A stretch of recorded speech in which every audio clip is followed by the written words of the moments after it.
አዑዙ ቢላሂ ሚነሽ ሸይጣን ረጂም። ሀገር ሙታ እኛ መጨፈራችን እጅግ በጣም ያስገርመው። ኡስታዝ ያሲን ኑሩ ከተናገሩት ንግግር ውስጥ ሀገር ሙታለች ዳስ ጣል ብለህ ለትውልድ አይነገር። ነገር ግን አንዳንዶቹ በዚህ ንግግራቸው እየዛቱባቸው የዚህን ዳስ ማፍረስ ነው፣ የዚህን የሚሄድበትን መስጊድ መዝጋት ነው። የአማራ ሕዝብ ፋኖም ጀግና ከሆንክ ይሄንን ማፈንና ማሰር ነው። መስጊዱን መዝጋት ነው፣ እሱን ማፈን ነው። እኔ አዝናለሁ። ከብቶቹ ይቀጥላሉ ንግግራቸው። ኡስታዝ ያሲን ኑሩ አድርሱልኝ። ከነሱ እኮ ይህንን ንግግር መስማት የሚጠበቅ ነው። እጅግ በጣም በሚያሳዝን መልኩ ግን ከኛው ከራሳችን ልጆች ጁምዓ ቀን ሰው ተሰብስቦ ጁምዓ በተሰበሰበበት ቦታ አላሁ ረቡል ዒዛ ያሳወቀን። ቆይ ችግሩ ኡስታዝ ሲናገሩ ነው። ይህንን ንግግርስ ተናግሯል ነበር የሆነ ሰው ገጠር ሁሉ ገብቶ አጋጣሚ ትላንት ወደ ደብረ ብርሃን ነበር። ከዚህ የተመሰረተው ልማት ደብረ ብርሃን ድረስ መስበሩ አስፋልቱ እየሰፋ ነው። ይሄ የሀገር ልማት ነው። እናንተ በዚህ ሁሉ አስፋልት አትሄዱበት። ጠቅላይ ሚኒስትሩን መቼም በዚህ ሁሉ አይዞርም። የምንዞረው ደስ ብሎን የምንሽከረከረው እኛ ነን። እሳቸው ብዙ ኃላፊነት አለባቸው፣ ግን ለእኛ ሁሉን ነገር አመቻችተዋል። የሚሸተን ነገር ሁሉ ቀርቷል። የሚያስለን ነገር ሁሉ የለም። ነገር ካላሰለን በስተቀር አሁን መንገዶች፣ ቆሻሻዎች ጠፍተው ተስተካክለዋል። ይሄን በጣም እናደንቃለን። ይሄንን ንግግር ኡስታዝ ያሲን ኑሩ ተናግረው ቢሆን ሶስተኛ የዓለም ጦርነት ነበር የሚያስነሱ። ወይ በስማማ ይባል ወይ አላህም ቢባል አላህ አክብር ነበር የሚባል። የሚደረገው በ11 ሰዓት አላህ አክብር ይባላል እስከ 12 እንደገና በ10 ሰዓት አላህ አክብር ይባላል። ወዲያውን ይለቀቃል በ2 ሰዓት። አሁን ግን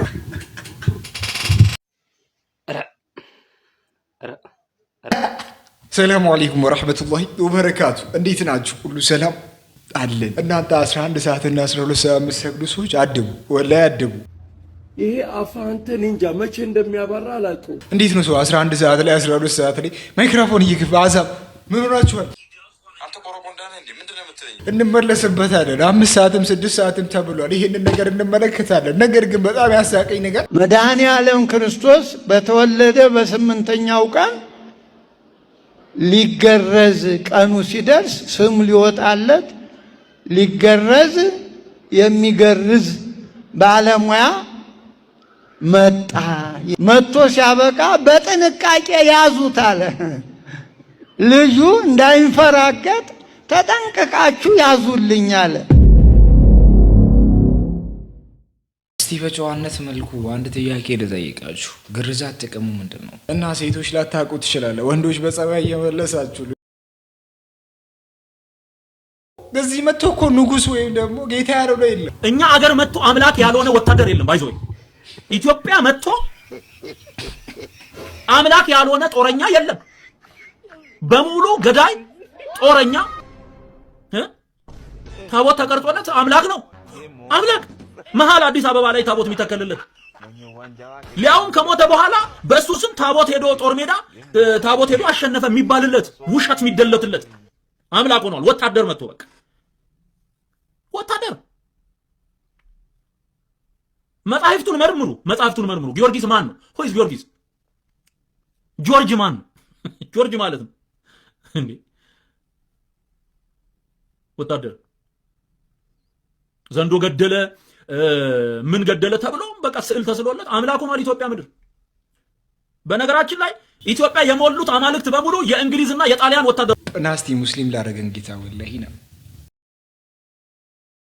ከባድ። እንደዚህ ካልሆነ በስተቀር እኛ ከስንት ነገር የጠራን ሰዎች እስቲ ያዙ። በነገራችን ላይ አብረን ስንሆን ቆሎ ሊኖር ይገባል፣ ውሃ ነገር ልትይዙ ይገባል። የሆነ ነገር ግዴታ መኖር አለበት። ወሳኙ ነገር ደግሞ ጫት አጠገባችሁ ቢኖር የማይቀም ሰው አለ እንዴ? ስጋ በልቶ አለመቃም ማለት ፈርድ ሰግሮ ሱናው እንደመተው ነው። አርፋችሁ ቃሙ። የማይቀም ሰው እንደዚህ አይነት ምሳሌ ይሰጣል። ለውሻዬ 2 የበግ እግር ዛሬ ደግሞ እንሰራላታለን። የሚያስፈልገን ግብአት እንቁላል፣ እርጎ፣ ለውዝ እንዲሁም ኦሊቭ ኦይል፣ ቅመምና ራሱ በጉ ነው። የበጉን ስጋ ከአጥንቱ ጋር በደንብ አድርገን ከለየን በኋላ ለስቴክና ለቅቅል የሚሆነውን ለብቻ እናዘጋጃለን። ከዛም ለቅቅል የሚሆነውን ድስቷ ውስጥ ውሃ አድርገን እንጥደዋለን በቅመም ብቻ። ለስቴኩ የሚሆነውን ማሪኔት እናደርጋለን። ቅመሞቹንና ኦሊቭ ኦይል ብቻ ነው የምጠቀመው። ለውሻ ብዙ ቅመምና ቅባት አስፈላጊ አይደለም። ይህንን ኤፈርት ለውሻዬ ስተጣታችሁ በጣም ልትገረሙ ትችላላችሁ። ያው ግን የሁሉ የሁሉም ሰው ደስታ ይለያያል። አንዳንድ ሰው በመጠጥ ደስታ ያገኛል፣ አንዳንድ ሰው በሾፒንግ፣ አንዳንድ ሰው ትራቭል አድርገው ብዙ ብር ያጠፋል። ደግሞ የምኖረው ከውሻዬ ጋር ነው። ውሻዬ በጣም ነው የምወደው። እኔ በግ አልወድም፣ ስለዚህ ለውሻዬ ነው በተሻለ ሁኔታ ማበስለው። ይኸው ስጋውም ኦቨን ውስጥ በ240 ዲግሪ ከበሰለ በኋላ ሲወጣ ይህንን መስሏል። ጨውና ዘይት እንዳልኳቸው አንጠቀም። ፈል ያለውንም ደግሞ ስጋ ጎኑ እንደዚህ በኦቨን የበሰለውን ስጋ እናደርግና ጥሬ እንቁላል በትኩሱ እንዲሁም ዮገርት ደግሞ ከጎን ለሳይድ በተጨማሪም ለውዝ እናደርግበታል። ይሄ ለአንድ ጊዜ ፖርሽን ወይም አንዴ ለምትመገበው ፐርፌክትሊ በቂ ነው። እና ጋይስ ከአሁኑ ደግሞ ሰው አትረጂ ኢትዮጵያ ውስጥ ለምትሉ ሰዎች ሰውን ሲረዱ ማሳየት እንስሳ ሲበላ እንደማሳየት ቀላል አይደለም። ስለዚህ ሰውን ስንረዳ የምናሳየው ለእግዚአብሔር ብቻ ነው። በስተመጨረሻ ውሻ ይህን የመሰለ ምግብ አጣጥማለሁ። ቪዲዮ ከጠቀማችሁ ፎሎ አድርጉ። ባይ። እንግዲህ ከውሻ በታች ይኖራሉ ብዬ አስቤ ያለቅ በአንተና በዚህ ውሻ መሀል ያለውን ልዩነት ልንገርህ። እሱ የራሱ የሆነ መታጠቢያ አለው፣ የራሱ የሆነ የሚቦርሽበት አለው፣ ሰውነቱ ቦዲ ስፕላሽ አለው የራሱ፣ ጥርሱን ምናምን የሚያጸዳበት አለው፣ ምላሱን የሚያጸዳበት አለው እና ደግሞ ሽቶ አለው። ሲወጣ ደግሞ ሽቶ አለው። አሁን ልዩነታችሁ በደንብ የሰፋ ይመስለኛል። አይመስላችሁ? በጣም ቆየኩ። በቃ በጣም ከተራራቀን በጣም ቆይተናል እና ስለሌቱ ይቅርብህ። አይዞሽ ገለቴ፣ አይዞሽ በቃ ምን እናርግ? በቃ ምን ግን ለሁሉም ነገር አልሐምዱሊላህ ነው። በቃ ይሄ ወሳኟ ናትና እጅግ በጣም በሚያስገርም መልኩ ደግሞ ዩቲናስ ወዴት እየሄደች እንደሆነ ብዙዎቹን ግራ እያጋባ ነው።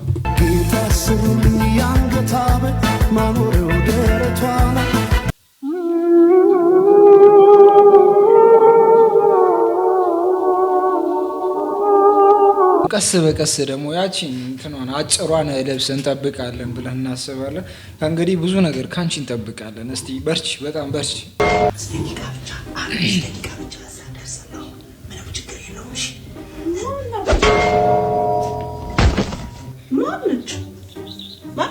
ለሚስቴ ሰርፕራይዝ ጊፍት ብሎን አዞን ነበር እና ሙሉ ክፍያ አልከፈለንም። እባካችሁ ትራንስፈር ልታደርጉልን ትችላላችሁ?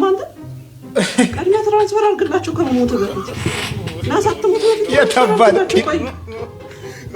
መሞቱ ይደርሳል። ቶሎ በል። ሞቱ የት ነው የሚሄድብህ? የትም አይሄድብህም። መጀመሪያ ሳለ የትም አትንቀሳቀሳትም። እኔ ሞት ለእኔ ስንት ሞት ነው እኔ ጋር የገጠመ። ጋብቻ እናንተ አንድን እየፈራችሁ ሰው ሁለት ጀምሯል። በአንድ ቀን ሁለት ችግር የለውም እኮ ሁለት ማግባቱ ችግር የለውም። ነገር ግን በመሀል የሚፈጠሩ ነገሮች ደግሞ አይጠፉም።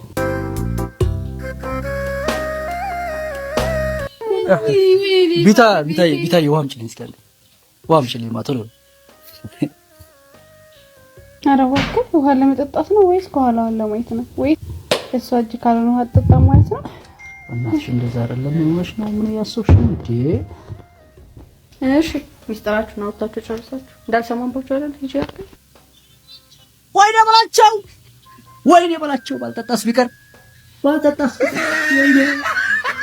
ባልጠጣስ ቢቀር ሳይሆን ባላገባስ ቢቀር የሚለውን በሳብ ይስተካከልልህ። በጣም ሁለት ዱዓ አድርጉልኝ አይባልም።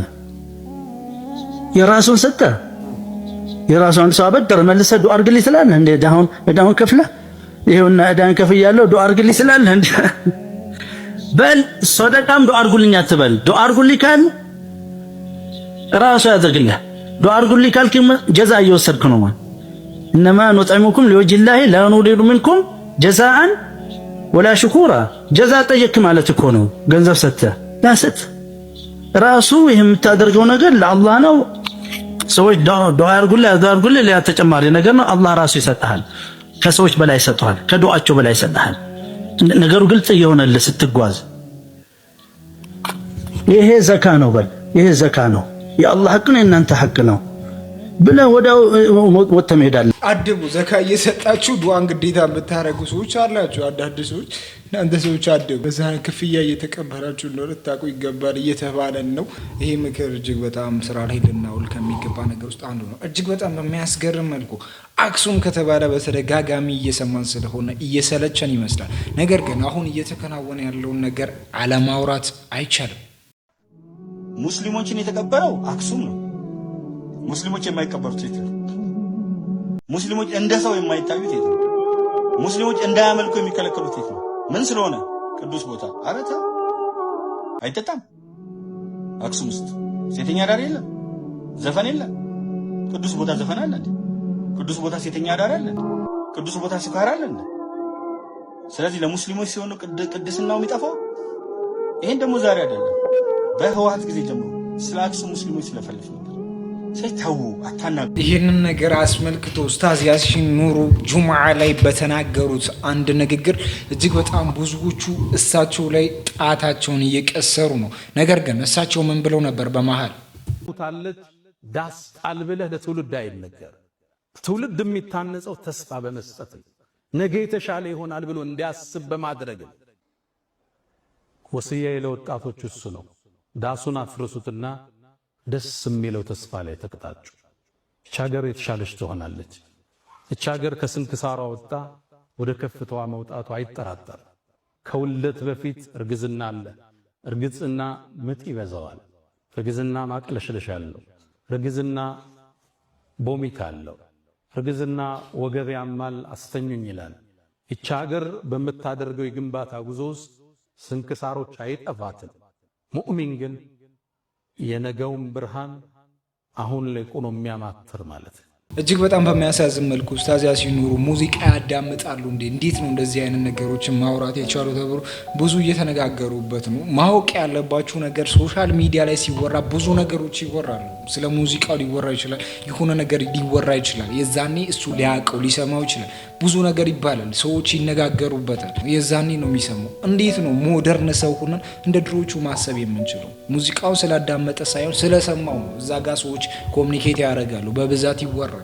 ዓለም ላይ ያልሰማ ሰው አለ ብዬ አላስብም። በብዛት ይሄ ልጅ ከሙዚቃው ይልቅ ወሬው ብዙ ቦታ ደርሷል። ይህንን ነገር አስመልክቶ ደግሞ የሙስሊም ኡማ ለማበረታታት የተወራውን ወሬ ወደ ሌላ ቦታ ወስዳቸው የራሳቸውን ትርጓሜ የምትሰጡ ሰዎች በጣም ልንጠነቀቅ ይገባል። አንዳንድ ሰዎች ሊደብራችሁ ይችላል በዚህ ቪዲዮ፣ እውነታው ግን ይሄ ነው። አገር ሙታለች ዳስ ጣል ብለህ ለትውልድ አይነገር። ትውልድን አገር ፈርሳለች ዳስህን ጣል ተብሎ አይገነባም። ይሄ ማህበራዊ ሳይንስን የማያውቁ ግለሰቦች ናቸው። ትውልድ እንዴት እንደሚታነጽ የሊደርሺፕን ሳይንስ የማያውቁ ገጣሚዎች፣ አዝማሪዎች ናቸው ይሄን የሚሉት። ብዙ ጊዜ ችግሩ ምንድነው? ታዋቂ ሰው ስትሆኑ ማህበረሰብን አትከላከሉ። ይሄ ፈተና ይገጥመናል። ትውልድ የሚታነጸው ተስፋ በመስጠት ነገ የተሻለ ይሆናል ብሎ እንዲያስብ በማድረግ እንጂ አገር ሙታለች ዳስ ጣል ብለህ ለትውልድ አይነገር። ገጠር ሁሉ ገብቶ አጋጣሚ ትላንት ወደ ደብረ ብርሃን ነበር። ከዚህ የተመሰረተው ልማት ደብረ ብርሃን ድረስ መስበሩ አስፋልቱ እየሰፋ ነው። ይሄ የሀገር ልማት ነው። እናንተ በዚህ ሁሉ አስፋልት አትሄዱበት። ጠቅላይ ሚኒስትሩን መቼም በዚህ ሁሉ አይዞርም። የምንዞረው ደስ ብሎን የምንሽከረከረው እኛ ነን። እሳቸው ብዙ ኃላፊነት አለባቸው፣ ግን ለእኛ ሁሉን ነገር አመቻችተዋል። የሚሸተን ነገር ሁሉ ቀርቷል። የሚያስለን ነገር ሁሉ የለም። ነገር ካላሰለን በስተቀር አሁን መንገዶች፣ ቆሻሻዎች ጠፍተው ተስተካክለዋል። ይሄን በጣም እናደንቃለን። ይመቻችሁ። ቪዲዮ ከተመቻችሁ ኮፒ ሊንክና ሼር አድርጉ። ሚኪ ሪያክት ነኝ። ይህንን ነገር የተናገረው ኡስታዝ ቢሆን ምን አይነት ስም ምን አይነት ታፔላ እንሰጠዋለን? እጅግ በጣም በሚያስገርም መልኩ እሳቸው ለማነቃቃት ወይም ደግሞ ህዝቡ ምን አይነት ሁኔታ ውስጥ እንዳለ ለማስታወስ የሞከሩትን ቃል ወደ ሌላ ቦታ ትርጉሙ እንደፈለጉ እያወሩ ነው። የእኛ ሙስሊሞችም እንደዚህ አይነት ትርጓሜ እየሰጡት ነበር። ጁምዓ ቀን ግን ሰው ተሰብስቦ ጁምዓ በተሰበሰበበት ቦታ አላሁ ረቡል ዒዛ ያሳወቀን። በተሰበሰበበት ቦታ ስለ አንድ ሰው አንስቶ ስለ አንድ አቀንቃኝ አንስቶ ጁምዓ መስጊድ ውስጥ ይሄ መናገር ያ ሁላ ህዝብ መላእክቶች አሉ እኮ በር ላይ ቆመው የሚመዘግቡ። አንድ ሰው በሚገባበት ጊዜ የገቡትን የሚመዘግቡ እኮ መላእክቶች አሉ፣ በገቡበት ልክ ማለት ነው። እነዛ መላእክቶች ደግሞ መጨረሻ ላይ ገብተው ያዳምጣሉ ኹጥባውን። እዛ ጋር የተሰበሰበው ህዝብ ስለ አላህ Subhanahu Wa Ta'ala ሊሰማ ነው። ስለ ረሱል አለይሂ ሰላቱ ሰላም ሊሰማ ነው። ስለ አላህ Subhanahu Wa Ta'ala አንድ ሰው ሲሰማ ለህዝቡ ያስባል፣ ለሙስሊሙ ያስባል፣ ለሌላ እምነት ተከታይ ያስባል። ምክንያቱም ዲን አልእስላም ስለሚያዝ። ስለ ረሱል አለይሂ ሰላቱ ሰላም ሲሰማ ረሱል አለይሂ ሰላቱ ሰላም ጎረቤታቸው አይሁዳ ነበር፣ ለጎረቤታቸው ደጋፊ ነበሩ። ጎረቤታቸውን ይጠይቁ ነበር። አንተ ተርበህ ጎረቤት አንተ ጠግበህ ጎረቤትህ ተርቦ ያደረ ምንድነው ያሉት? ረሱል አለይሂ ሰላቱ ሰላም እምነቱ ትክክል አይደለም፣ ያ ሰው ኢማኑን ያረጋግጥ። አንድ እናንተ ጋር ከማይመጣጣን ነገር ጋር የአላሁ ረቡል ዒዛ ቤት ውስጥ ፈላ ተድዑ ማአላሂ አሐዳ ያለበት ሱብሓነሁ ወተዓላ እንደው ረሱል ደግሞ አለይሂ ሰላቱ ወሰላም ስማቸው ሲጠራ እንደ ሶላት አይወረድም 5 6 የረሱልን ነብያችን እየተባለ አለይሂ አፍደሉ ሰላቱ ወሰላም አይባልም። እንደው አላህ ያሳውቃን ሱብሓነሁ ወተዓላ። አንቀላቅል። ስለ ፖለቲካ መናገር ከፈለኩ እኔ ግብት ብዬ ስለ ፖለቲካ ስለ አብይ አህመድ መናገር እችላለሁኝ። ስለ ተቀመጡት እናገራለሁ። እኔ አንድ ነገር ልንገራችሁ። አብይ አህመድ የምወድበት ዱዓ የማረግበት ፓርት አለኝ። የሚያናድዱኝ ደግሞ ነገሮች አሉ። ሐቁን ነው የምነግራችሁ። አላህ ሱብሓነሁ ወተዓላ ኸይር የሚሰራውን ነገር በሙሉ ይጨምርላቸው እላለሁ። ይሄን ስናገር አሁን ትናደዳላችሁ አንዳንዶቻችሁ። ለምንድን ነው ፖለቲካ ውስጥ የምትገቢው ትላላችሁ። ሐቁን ነው የምናገረው። አብይ አህመድን አላህ ሱብሓነሁ ወተዓላ የበለጠ ኸይሩን ይጨምርለት፣ መጥፎ ነገር ደግሞ እሱ ጋር ያለውን ነገር አላህ ሱብሓነሁ ወተዓላ ያንሳለት። አብረውትም የሚሰሩትን ዙሪያው ላይ ያሉትን ሴቶቹ አብረውት የሚሰሩትን መልካም ነገር የሚሰሩትን እናገራለሁኝ እኔ። ይሄ መናገር የሚያናድዳቸው ሰዎች አሉ። ግን ዲንን ከሌላ ነገር ጋር አቀላቅሎ በተለይ የአላህ ሱብሓነሁ ወተዓላ ቤት ውስጥ የምንናገረው ንግግር በጣም ጥንቃቄ ያስፈልጋል። ምክንያቱም በእንደዚህ አይነት ሁኔታ ከቀጠለ ሌሎች ነገሮችን ማውራት ይጀመራል።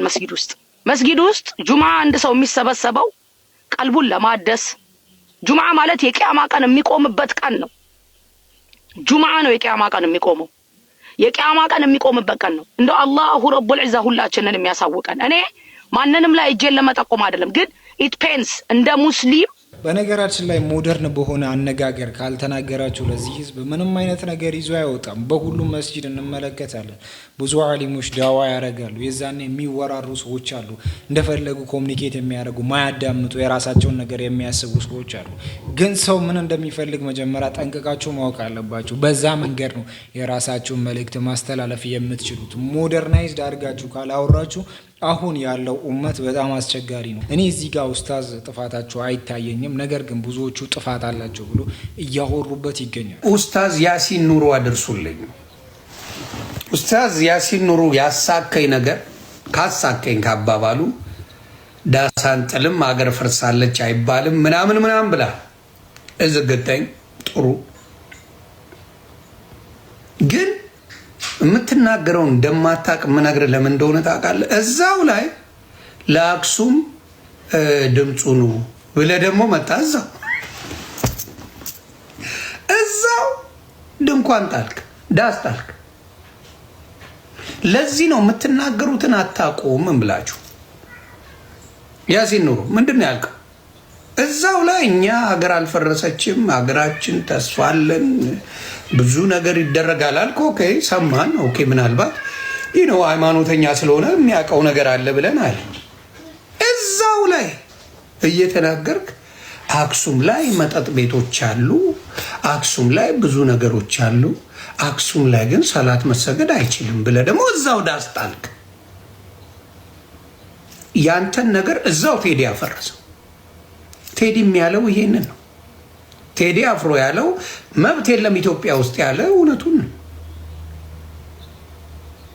መብት የለም። ስለ መብት ከጠየቅ እስር ቤት ትገባለህ። ስለ መብት ከጠየቅ ቴዲ ያለው ይሄንን ነው ብሎ እንግዲህ ወደኛ ሊያዞር ሞክረዋል። ቴዲ አንድም ቃል በእንደዚህ አይነት ጉዳይ ላይ ያወራው ነገር የለም። እሱ የሚፈልገው ሁላ በፊት የነበሩትን ነገስታቶችን አመቱ እዚህ ጋር ሊያነግስ ይፈልጋል። እነዛ ሰዎች ደግሞ ለሙስሊም ምን አይነት ሰዎች እንደሆኑ ጠንቅቀን እናውቃለን። ወይ በስማማ ይባል ወይ አላህ ነበር የሚባል የሚደረገው በ11 ሰዓት አላህ አክብር ይባላል እስከ 12 እንደገና በ10 ሰዓት አላህ አክብር ይባላል ወዲያውን ይለቀቃል በ2 ሰዓት።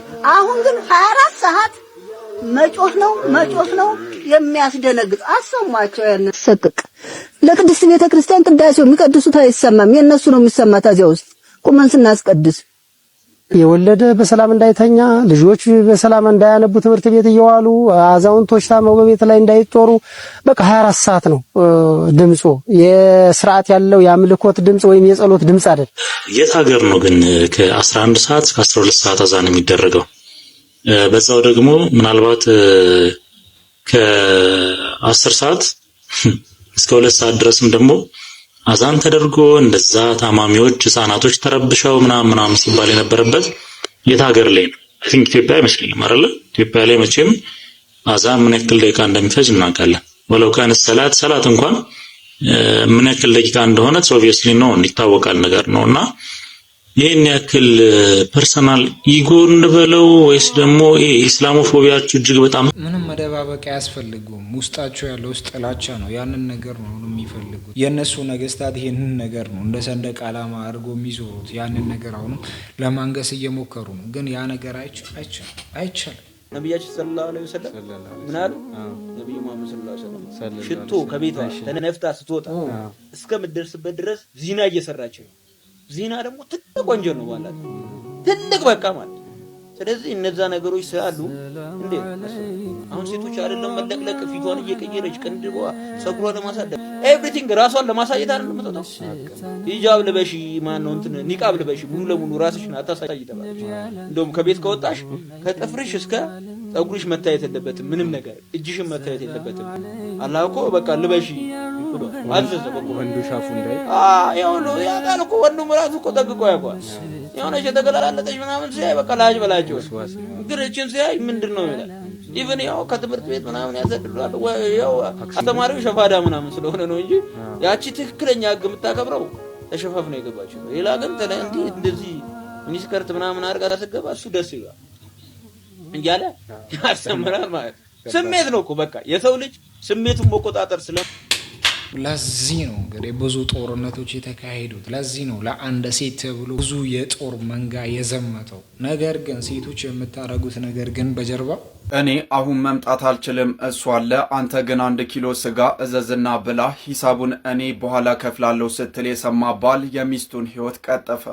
በኦሮሚያ ክልል ሰሜን ሸዋ ዞን ያያ ጉለሌ የ38 ዓመቱ ሀብታሙ ጋረደው በ2001 ለ17 ዓመታት የትዳር ጉዞ ፍጹም ሰላማዊና የተረጋጋ ሆኖ በ4 ልጆች የተባረከ እንደነበረ የዞኑ አቃቢ ህግ ጽህፈት ቤት ገልጿል። ከቅርብ ጊዜ ወዲህ ግን ድብቅ የፍቅር ግንኙነት መስርታለች የሚል ከፍተኛ ጥርጣሬ በባል በሀብታሙ ጋረደው በኩል ከፍተኛ ጭንቀትን ፈጥሯል። ባልም ይህንን ጉዳይ እንድታቆም በተደጋጋሚ እንዳስመከራትም ተነግሯል። የሆነ ቀን ግን የሚስት ቡሼ ሁሪሳ የእጅ ስልክ ላይ ሲደወል ሮጣ ከቤት እንደወጣችና ወደ ጓሮ ዞር ብላ እኔ አሁን መምጣት አልችልም እሱ አለ አንተ ግን 1 ኪሎ ስጋ እዘዝና ብላ ሂሳቡን እኔ በኋላ እከፍላለሁ ስትል ተደብቆ የስልክ ልውውጡን ይሰማ የነበረ ባል ሀብታሙ በውስጡ በተፈጠረ ድንገተኛ ንዴትና ብስጭት አጠገቡ ያገኘውን የፍልጥ እንጨት በማንሳት በሚስቱ ቦሼ ሁሪሳ ላይ ያሳርፋል። በዚህም በአፍና በአፍንጫዋ እንዲሁም በጆሮዋ ደም በመፍሰሱ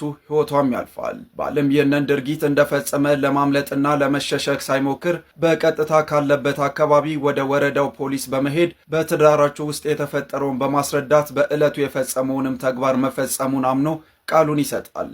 በጥንዶቹ መካከል ይህንን ድርጊት የፈጸመው የተባለው ግለሰብ ይህንን ድርጊት እንደሰማ ከአካባቢው ለቆ ይጠፋል። የሰሜን ሸዋ ዞን ከፍተኛ ፍርድ ቤት በተከሳሹ ላይ የተመሰረተውን የግድያ ወንጀል በማሻሻል ወደ ቀላል የሆነ የሰው ግድያ በመቀየር ከፍ ባለ ደምን በሚያፈላ ምክንያትና ሕሊናን በሚያውክ ምክንያት የአስገዳጅ ሁኔታ መወሰኑን በመተላለፍ የፈጸመ ወንጀል ጋርና ሌሎች የቅጣት ማቅለያዎችን በመጠቀም ተከሳሽ ሀብታሙ ጋረደው በ9 ዓመት እስራት እንዲቀጣ የተወሰነበት መሆኑን አቃቢ ህግ ዳንኤል ንጉሴ ገልጸዋል። ለወቅታዊና አዳዲስ ፈጣን መረጃዎች እናት መረጃን ላይክ ፎሎ ይሄ ነገር እንዳይከሰት መጀመሪያ እስልምና አጥብቆ የሚነግረን ነገር አለ።